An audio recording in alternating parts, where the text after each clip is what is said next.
नमस्कार, मैं डॉक्टर प्रीति वर्मा। आज की वीडियो में हम लोग बात करेंगे दाँतों में झनझनाहट का क्या कारण होता है। जैसे जब हम लोग कुछ ठंडा या गरम लेते हैं तो हमारे दाँत को अचानक सा करंट जैसे झटका जैसा लगता है, तो फिर काफ़ी तकलीफ होती है। तो इसका क्या कारण होता है, इसका क्या उपाय होता है, ये भी जानेंगे और हम लोग को कब सेंसिटिव टूथपेस्ट यूज़ करना चाहिए, कब नहीं यूज़ करना चाहिए। अगर यूज़ करना चाहिए तो किस कंडीशन में यूज़ करना चाहिए, हम लोग एक-एक करके सबके बारे में जानेंगे। तो सबसे पहले ये जानेंगे कि दाँत में झनझनाहट होती क्यों है। देखिए, हर दाँत की अपनी एक नस होती है और जब ये नस इरिटेट होते हैं या इनको कुछ दिक्कत होता है तो हमें ठंडा या गर्म का एहसास होता है। तो सबसे पहले हम लोग कुछ कारण है 5 इसके बारे में जानेंगे झंझनाहट के। तो सबसे पहले हम लोग ये जानेंगे कि दाँतों में झंझनाहट का कारण क्या होता है। तो सबसे पहला कारण ये होता है कि दाँतों में कीड़ा लगना या दाँतों का सड़ना। तो दाँतों में कीड़ा क्यों लगते हैं? दाँतों में कीड़ा जो होते हैं वो बैक्टीरिया के कारण होते हैं। ये बैक्टीरिया जो होते हैं वो हमारे नस तक पहुँच जाते हैं और जिसकी वजह से हमारे नस इरिटेट होने लगते हैं। जैसे-जैसे हमारे दाँत सड़ने लगते हैं वैसे-वैसे हमारे नस की सतह की लेयर खुलने लगती है जिसकी वजह से हमें ठंडा-गरम का एहसास होने लगता है। कभी-कभी मीठा चीज़ खाने से भी होता है।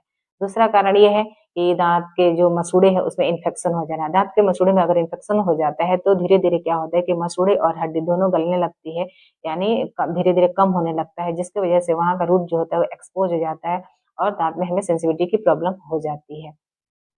तीसरा कारण है दाँत का अत्यधिक घिस जाना।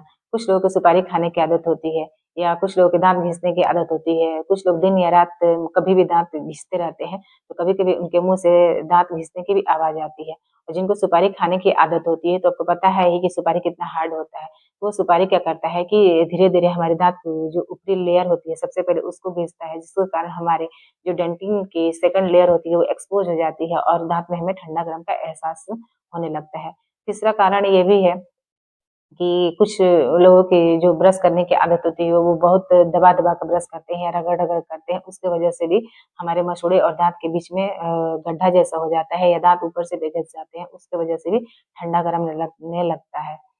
चौथा कारण है कि दाँत जो होते हैं वो क्रैक कर जाते हैं। जैसे कुछ लोग तो सुपारी खाते हैं उसकी वजह से भी दाँत क्रैक हो जाते हैं या हम लोग कुछ वैसा चीज़ खा रहे हैं जिसमें बीज होता है और चबाते-चबाते अचानक से वो बीज 2 दाँतों के बीच पे पड़ जाता है, तो दाँत धीरे से क्रैक हो जाता है या फ्रैक्चर हो जाता है और पता भी नहीं चलता है।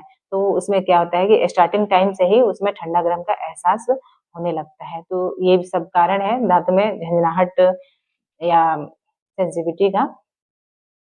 अब बताता है कि ये जो सेंसिटिविटी टूथपेस्ट है, ये काम कैसे करता है।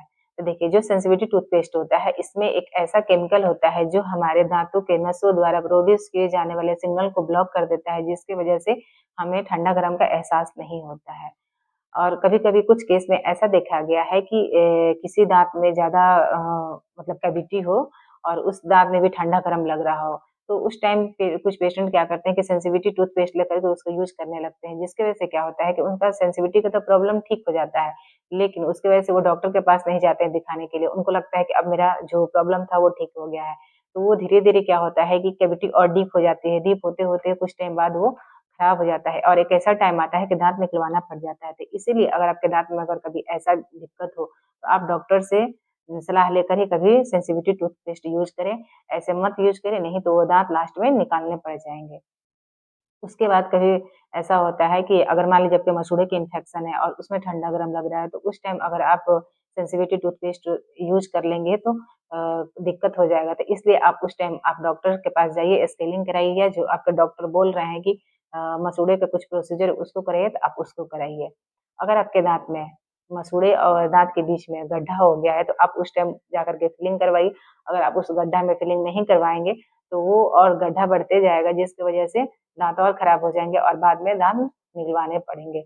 अगर आपके दाँत में फ्रैक्चर हो गया है या दाँत क्रैक हो गया है, तो आप डॉक्टर से चेकअप करा कर के उसका कंप्लीट ट्रीटमेंट लें। अगर आप ऐसा करेंगे तो आपके दाँत बच जाएँगे। तो मैं उम्मीद करती हूँ कि मेरी वीडियो आपको पसंद आई हो। अगर वीडियो पसंद आई हो तो वीडियो को लाइक और सब्सक्राइब ज़रूर कर दीजिएगा। तब तक के लिए थैंक यू।